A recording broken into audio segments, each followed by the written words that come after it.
Load म्हणजे काय, तर आपला अभ्यास प्लस आपल्यावरच्या जबाबदाऱ्या. कुणाचं कॉलेज झालं आहे तर जॉबची गरज आहे.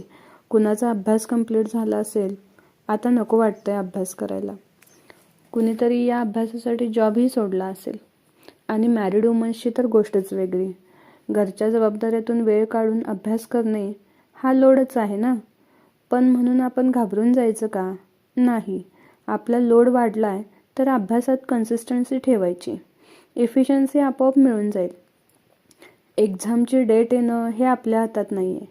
आपल्या हातात एवढंच आहे की मिळेल तो वेळ अभ्यास करणं, जास्तीत जास्त MCQ प्रॅक्टिस करणं, नोट्सची रिव्हिजन करणं, टेस्ट सॉल्व करणं, स्वतः कुठे कमी पडतोय का याचा विचार करणं आणि स्वतःमध्ये इम्प्रूव्हमेंट करणं. टेलिग्रामवरचे मेसेज वाचून डिस्ट्रॅक्ट होण्यापेक्षा अभ्यासावर फोकस करा. थोडेसे पेशन्स ठेवा. ही वेळही निघून